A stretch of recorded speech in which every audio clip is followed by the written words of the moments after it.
안녕하십니까. 계속 지난 시간에 이어서 갈라디아서 함께 은혜를 나누겠습니다.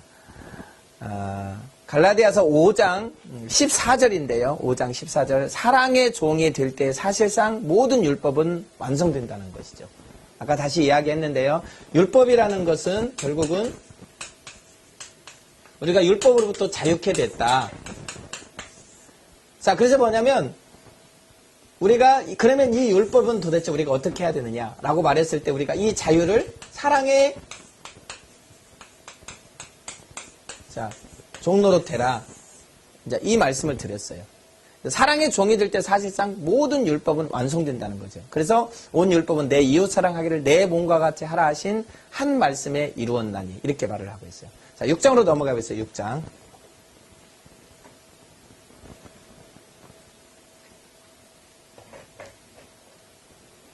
자, 6장은 1절부터 보면 1절에서 18절까지예요. 6장 1절에서 18절 보면 6장에서는 성령의 종, 사랑의 종으로서 해야 할 구체적인 내용들이 설명되고 있어요. 또한 그릇된 자들에 대한 경고와 자신의 입장에 다시 한번 강조하면서 끝을 맺고 있거든요. 그래서 1절에서 5절은 범죄한 형제들에 대해서 어떻게 취해야 되는가.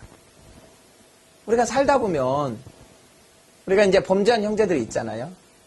6장 1절에 형제들아 사람이 만일 무슨 범죄한 일이 드러나거든 신령한 너희는 온유한 심령으로 그러한 자를 바로잡고 내 자신을 돌아보아 너도 시험을 받을까 두려워하라. 너희가 짐을 서로 지라 그리하여 그리스도의 법을 성취하라. 이렇게 이야기하고 있어요. 그리고 6장 5절에는 각각 자기의 짐을 질 것이라. 6절에 뭐라고 그러냐면 가르침을 받는 자들이 가르치는 자들에 대하여 가져야 할 자세예요. 6절에 보니까 가르침을 받는 자는 말씀을 가르치는 자와 모든 좋은 것을 함께하라. 참 이게 목회자와의 성도의 관계.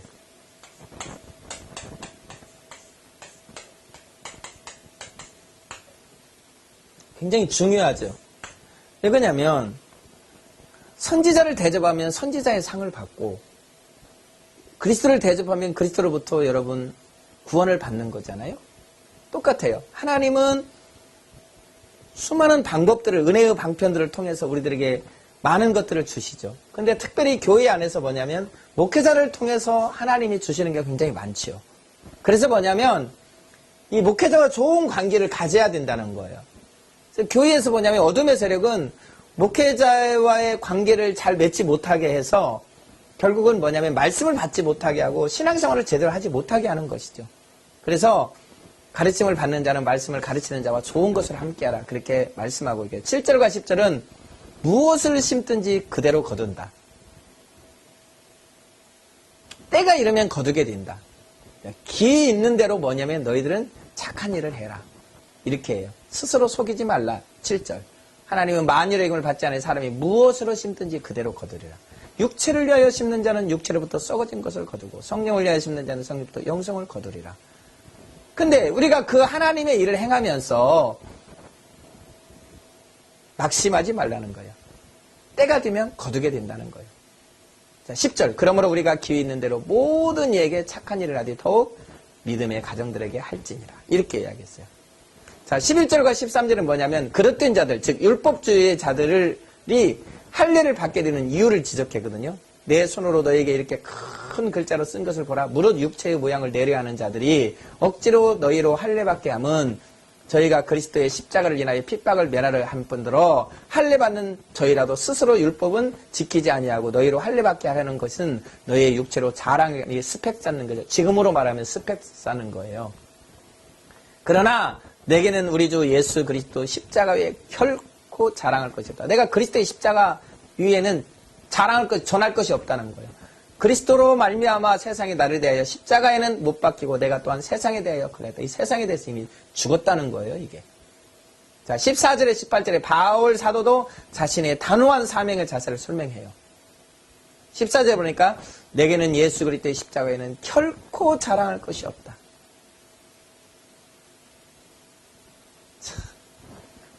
바울 사도는 십자가에는 자랑할 게 없다는 거예요. 요한이 고백한 것, 우리는 이생의 자랑, 안목의 자랑 이런 것들로 그리스도 안에서 참 부끄러운 건데 그리스도 십자가 위에는 결코 자랑할 것이 없다고 14절에 할례나 무할례가 아무것도 아니며 오직 새로 지으심을 받은 것만이 중요하다고 15절에 이야기해요. 15절에 할례나 무할례가 아무것도 아니로되 오직 새로 지으심을 받은 자뿐입니다. 그렇죠? 그리스도 안에서 새롭게 지음받은 자뿐이라는 거예요. 자, 이후로는 나를 괴롭게 하지 말라. 내 몸에 예수의 흔적을 가져놓으라. 17절에 자신이 가진 복음이 결국 예수를 만나고 예수와 하나됨으로써 이루어진 것이지 어떤 세상적인 지식이나 종교적 개념에서 이루어진 것이 아니라는 사실을 강조하면서 그가 실질적으로 그것이 뭐냐면 생명이기 때문에 그것을 위해서 뭐요? 수많은 고난과 역경에 쓴 잔을 마셨다라는 거예요. 자, 마지막 인사의 18절에 갈라디아서를 통해서 나타내려고 하는 실체가 무엇인지를 살펴봐야 할 것이다. 그러면 갈라디아서의 실체는 무엇인가? 역시 하나님의 나라와 그 영광이라는 사실을 잊어서는 안 돼요. 왜 그러냐면 유업을 잇는 거예요. 유업을 잇는 거. 유업을 잇는 거. 그 유업을 잇는 자는 하나님의 영광에 참여하는 것이잖아요. 이것을 빠져서는 이 신득의 은혜가 제대로 빛을 발하지 못하죠. 수많은 사람들이 예수 안에서 방황하는 것이 뭐예요? 그들이 이 신득이는 알지만 그 안에서 주어질 진정한 목표가 되는 하나님의 나라와 그 영광을 모르기 때문에 그래요. 그러므로 본 서신의 저자인 바울은 이 부분을 전제로 해서 이 신득의 문제를 다루고 있다는 사실을 기억해야 되고 다만 갈라디아에서는 하나님의 나라와 그 영광의 유업이라는 단어 속에 함축되어 있음을 기억해야 돼요. 그러므로 갈라디아서가 표면적으로는 구원론, 즉 이신득의 논쟁이지만 내면으로 들어가 보면 누가 유업을 이을 자가 될 수 있느냐라는 문제인 거예요. 자, 이제 다음에서 먼저 각 장에서 나타난 하나님의 나라의 다양한 표현들을 한번 살펴보려고 해요. 그러면 천국의 다양한 표현들이 1장에서는 어떻게 나오냐? 6절이에요. 그리스도의 은혜로 너희를 부르신 이를 속히 떠나 다른 복음, 이 복음이죠.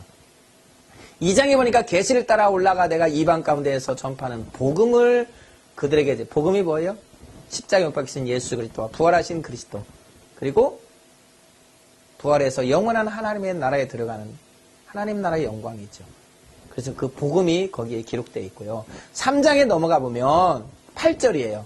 중간에 보니까 먼저 아브라함에게 복음을 전하되 모든 이방이 너를 말미암아 복을 받으리라 이렇게 말했죠. 이 복도 복음도 마찬가지예요. 복이 뭐예요? 성령의 은혜를 받고 성령을 통해서 그리스도를 통해서 뭐예요? 그 아들 그리스도를 통해서 뭐예요? 하나님의 영원한 나라를 기업으로 받는 것이죠. 그게 3장이에요. 9절도 마찬가지예요. 그러므로 믿음으로 말미암은 자는 믿음 있는 아브라함과 함께 복을 받는다. 18절도 마찬가지예요. 만일 그 유업이 율법에서 나고 유업에 관한 이야기를 하는 것이죠. 3장 29절 너희가 그리스도의 것이면 곧 아브라함의 자손이요 약속대로 유업을 잇는다. 유업이 뭐예요? 하나님 나라죠. 4장이에요.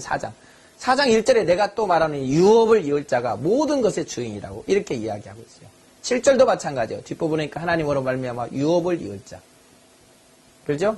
13절의 이야기예요. 내가 처음에 육체의 약함을 말미암아 너희에게 복음을 전한 것을 너희가 아는 바라. 26절에 오직 위에 있는 예루살렘. 위에 있는 예루살렘이 어디예요? 하나님 나라잖아요. 천국. 5장에 보니까 5장 21절에 보니까 하나님의 나라를 유업으로 받지 못한다. 그렇죠? 6장에 보니까 8절이거든요. 성령으로부터 영생을 거둔다. 이렇게 이야기하고 있어요.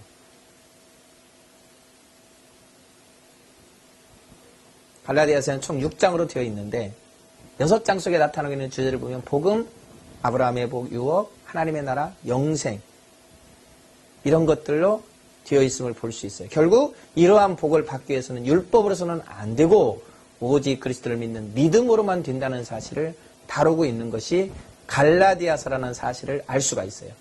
이제 그렇다면 갈라디아서의 핵심적인 내용에 대해서 한번 생각해 보겠어요. 갈라디아서의 핵심적인 내용을 정리해 보면 갈라디아서의 핵심적인 부분은 3장 7절에서 4장 7절까지라고 말할 수 있거든요. 내용은 하나님은 아브라함에게 그리스도 안에서 모든 이방인이 얻게 될 복, 곧 유업에 대해서 약속하셨다는 사실과 이 복은 결코 율법으로는 얻을 수 없고 오직 그리스도 안에서 믿음으로만 되는 것이라는 사실을 밝히면서 결국 믿음 안에 있는 자들은 아브라함과 함께 유업을 얻게 된다는 거예요. 그래서 그 결론은 4장 7절에 나타나고 있는데 그러므로 내가 이후로는 종이 아니요 아들이니 아들이면 하나님으로 말미암아 유업을 이을 자라 이렇게 설명하고 있어요. 그러면 바울이 강조하고 있는 그리스도 안에 있는 자들이 받을 유업이 도대체 뭐예요? 성도가 유업으로 얻게 되는 것은 하나님의 나라죠. 하나님의 나라를 유업으로 받죠. 예비된 나라를, 창세로부터 예비된 나라를 받는. 두 번째로 뭐냐면 영광과 상급들이죠. 보라 내가 속히 오리니 내가 줄 상이 내게 있어 각 사람이 그가 행한 대로 갚으리라. 22장 요한계시록 12절이에요. 그렇죠? 마태복음 5장 12절로 기뻐하고 즐거워하라 너희 하늘에서 너희의 상이 큼이라. 이렇게. 그래서 뭐냐면 우리가 유업을 이으면은 무엇을 받게 되는가? 그게 천국. 두 번째로 영광과 상급들이죠. 그것들이 쭉 기록되어 있고요. 또 하나는 뭐냐면 변화될 모습이에요. 자, 유업을 이을 자가 도대체 무엇을 받게 되는가? 첫 번째는 뭐냐면 천국을 받게 되는 거죠. 두 번째로 뭐냐면 상급을 받게 되는 거죠. 세 번째로 뭐냐면 온전한 몸이에요. 변화될 몸이에요. 죽지도 않고 병들지도 않고 먹어도 되고 먹지 아니어도 되고 여러분 완벽한 몸이죠. 그렇죠? 이 변화된 몸. 다시는 죄를 짓지 않는 몸. 시간과 공허를 초월하는 그런 몸이 되는 것이죠. 그 자유의 날. 주님이 오시는 날.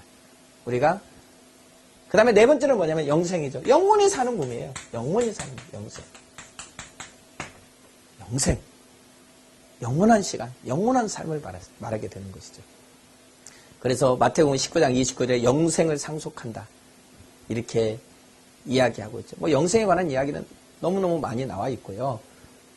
그래서 시간의 제한이 없는 영원한 삶을 얻게 된다는 이야기를 하고 있어요. 이게 유업을 이을 자가 누리게 될 것들이에요. 이것이. 자, 그러면 갈라디아서의 결론을 한번 보기로 하겠어요.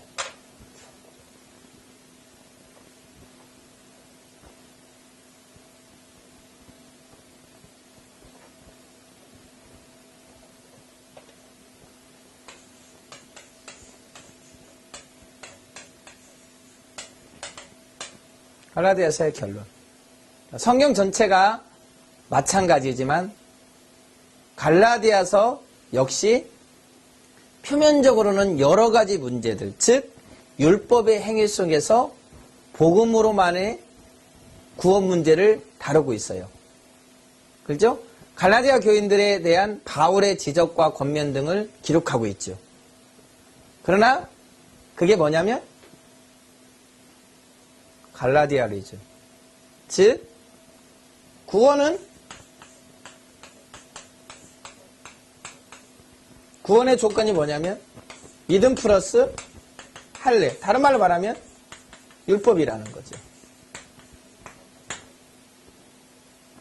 이런 문제가 제기됐죠. 왜냐하면 거짓 사도들이 갈라디아에 들어가 가지고 말한 것이죠. 그러니까 이것에 대해서 뭐냐면 이것이 아니다 라고 설명한 것이 갈라디아서예요. 그러나 성경을 연구하는 우리의 자세는 그러한 부분만을 주목해서는 안 된다는 것이죠. 앞에서 살펴보았듯이 본질은 뭐예요? 유업을 누가 얻게 되는가라는 문제예요. 똑같은 말이지만은요. 물론 바울이 유업 자체에 대해서는 구체적으로 설명하지 않았어요. 여기에서는. 왜냐하면 이미 그들의 초기에 바울의 복음을 통해서 알고 있었기 때문에 그랬어요. 그러므로 바울은 그들이 알고 있는 유업 자체보다는 유업의 후계자가 되는 방법에 대해서 집중적으로 이야기하고 있어요. 그러니까 너희들이 얻은 이 유업이 무엇이다 라는 것보다 어떤 사람이 이 유업을 받을 수 있는가라는 거예요. 유업의 후계자가 되는 방법이 도대체 누군가 여기에 집중했어요. 왜냐하면 이 갈라디아서의 문제 자체가 이 부분에 대한 거기 때문에 그렇거든요. 그래서 하나님의 나라와 그 영광의 유업을 과연 어떻게 누가 얻을 수 있는 것인가? 그것은 율법의 행위가 아니라 예수 그리스도 안에 있는 믿음으로만 가능하다는 사실을 다루고 있어요. 그래서 그것을 혼잡케 하는 유대인들에게 뭐냐면 너희들이 다 배워보기를 원한다 그렇게 말을 해요. 자, 다시 한번 설명하면 이런 거예요. 우리가 믿음으로 구원의 필요 충분 조건을 충분 조건이 되죠. 구원의 필요 충분 조건이 바로 뭐냐면 믿음이죠. 뭘 믿느냐? 아들을 믿는 거죠, 아들. 근데 율법을 통해서 뭐냐면 이게 구원이라고 생각하는 거예요. 그러면 우리가 뭐냐면 율법을 통해서 율법을 지킴으로 말미암아서 내가 더 의롭게 된다라고 그래서 이 구원에 동참하게 된다라는 이런 생각을 갖지 말라라는 거예요. 이런 생각을. 이 율법은 그게 아니고 이 율법은 몽학 선생이 돼서 자기가 결국은 죄인인 것을 알게 되고 두 손을 들게 돼서 하나님 앞에 들어가게 된다. 그래서 우리가 살아갈 때도 마찬가지예요. 율법으로 의롭다함을 받으려고만 안 된다. 너희는 이미 뭐냐면 의롭다함을 받았기 때문에 이 율법으로부터는 율법의 저주로부터는 자유케 됐다. 왜냐하면 그 저주를 나무에 달린 자마다 저주받은 자라고 해요. 그 저주받은 예수 그리스도 이 모든 율법의 저주를 다 짊어지고 십자가에 죽으신 그리스도를 통해서 뭐냐면 우리가 자유케 됐다. 그 말이에요. 자유케 됐다. 율법에 대해서는 자유케 됐다. 자, 한번 설명이. 자, 뒷부분에 흐르겠어요. 자, 율법의 행위가 아니라 예수 그리스도 안에 있는 믿음으로만 가능하다라는 것이죠. 그런 사실을 다루고 있어요. 자, 그러면 우리는 어떠한가? 우리는 율법 자체에 대한 지식이 없어요. 그렇죠? 그러므로 갈라디아서에서 공부할 때 우리는 율법의 후계자가 되는 방법이 중요하지만 더 중요한 것은 우리가 얻게 될 율법에 대해서 더욱 중요하게 공부를 해야 된다는 거예요. 자, 그리고 나서 그러면 누가 후계자가 될 것인가를 다룰 때 이신득의 과정을 다뤄야 하고 또한 하나님의 나라와 그 영광을 율법으로 얻게 된 율법의 후계된 자들이 이제는 어떻게 율법을 얻을 때까지 이 세상에서 하늘의 것들에 대한 율법의 후계자로서의 자세와 사명을 가지고 살아요. 그리고 삶을 어떻게 가져야 될 것인지를 다루고 있죠. 제일 처음에 시작할 때 나눴던 이야기예요. 자, 이같이 할 때 갈라디아서는 당신의 문제에 대한 논쟁의 책이 아니라 오늘 우리에게 주시는 복음의 책이 되는 것이죠. 삶에 대한 행복의 길잡이로서의 역할을 할 수 있는 것이 되고요. 그러므로 우리는 갈라디아서의 주제를 율법을 이을 자라고 부르는 것이 합당하다고 보는 것이에요. 자, 다시 한번 좀 설명해 보겠어요. 자, 좀 정리를 한번 해보려고 그래요. 자, 믿음으로 온전히 의인은 오직 믿음으로 말미암아 산다고 말했잖아요. 믿음으로 구원을 받는다는 거예요. 근데 유대인들이 중간에 들어와서 뭐냐면 율법이 플러스 돼야 된다 이렇게 말을 해요. 근데 사도 바울은 그게 아니다. 그게 아니다. 구원의 필요 충분 조건은 구원의 필요 충분 조건이 다 완성됐다는 거예요. 믿음으로. 그래서 이것을 설명하려고 바울은 자기 자신도 어떻게 해서 이 진리를 알게 됐다라는 설명을 해요. 이게 바로 뭐냐면 다메섹 사건이에요. 다메섹 사건. 이 다메섹 사건을 통해서 자기가 뭐냐면 하나님께로 이 복음을 받았다. 하나님의 계시로 받았다. 그렇죠? 근데 이 계시를 받기 전에 바울은 어떻게 살았다고 그래요? 자신도 이 율법에 앞장선 사람이다 그래요. 이 율법에 앞장섰다 바울은. 근데 하나님의 계시로 이 복음을 알게 돼서 자기는 뭐예요? 사람들과 상의하지 아니하고 다른 지역에서 복음을 전했다. 왜 그러냐면 이 복음이 진짜이기 때문에 그렇다. 이걸 설명하는 거예요. 자, 첫 번째로 이걸 설명했죠. 자, 그럼 두 번째로 뭘 설명하냐면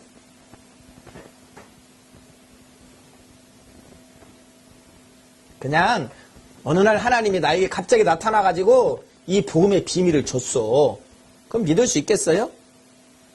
그러니까 무슨 말이냐면 성경을 끄집어 갔어요. 그게 뭐냐면 창세기 12장이에요. 아브라함의 이야기를 듣는 거예요. 아브라함. 그리고 창세기 15장 6절의 이야기를 들어요. 아브라함이 하나님을 믿음의 그로 의로 여기셨다 이렇게 말을 하거든요. 그러니까 뿌리를 두는 거죠. 뿌리. 그리고 구약이 참 중요하죠. 뿌리가 도대체 어떻게 됐느냐 이 말이에요. 뿌리가 어떻게 됐느냐. 자, 창세기 3장 15절에 여자의 후손이라는 이야기가 나와요. 그렇죠? 자유자. 자, 자유자. 자, 여자의 후손. 메시아죠? 근데 뭐냐면 이 메시아에 대해서 성경은 계속적으로 반복적으로 선지자를 통해서 이야기를 했어요. 베들레헴에서 태어날 것이다. 그렇죠? 동정녀에서 태어날 것이다. 그러죠?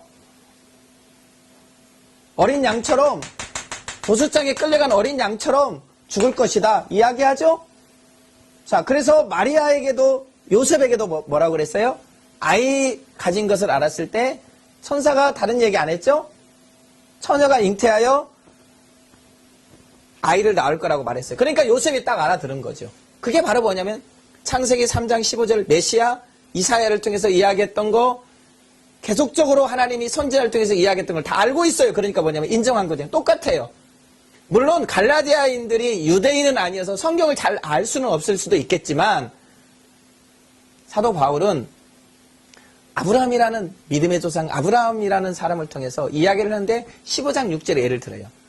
아브라함이 하나님을 믿음에 그를 의로 여기셨다라는 거예요. 뭘 믿었느냐? 하나님의 약속이에요. 하나님의 약속. 자, 15장 창세기 15장 6절을 한번 펴보겠어요. 창세기 15장 6절이에요.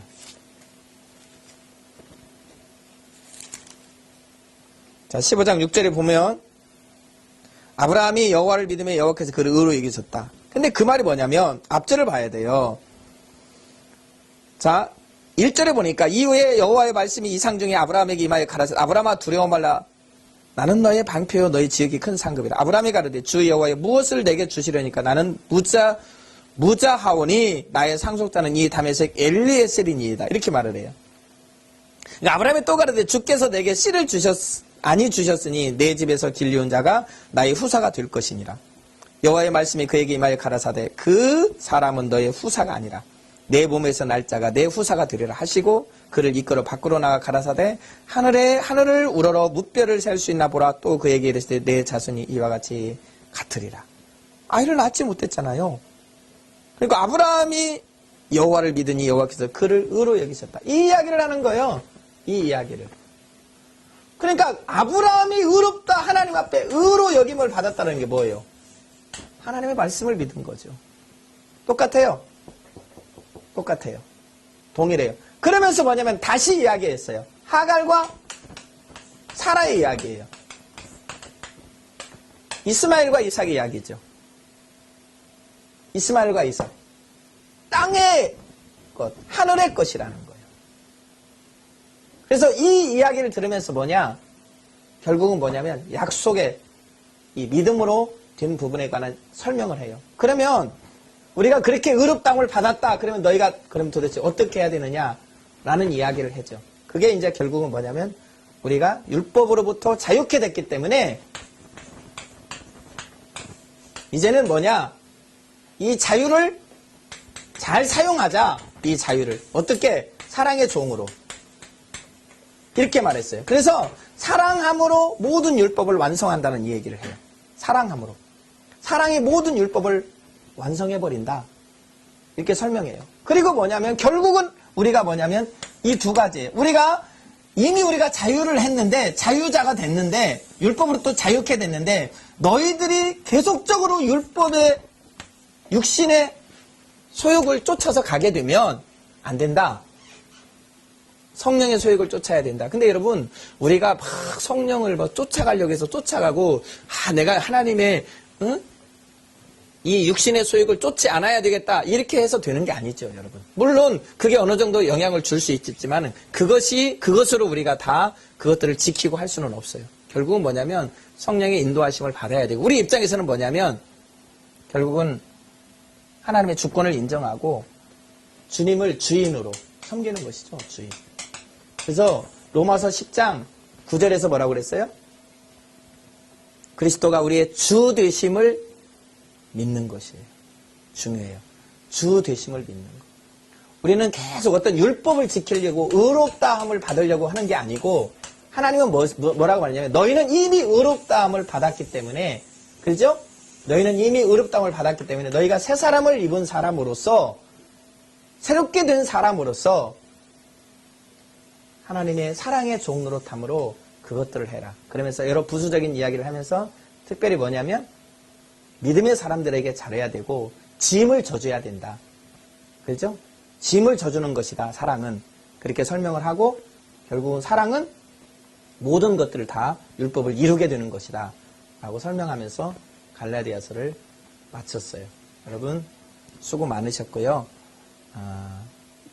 다음 시간에 뵙겠습니다. 감사합니다.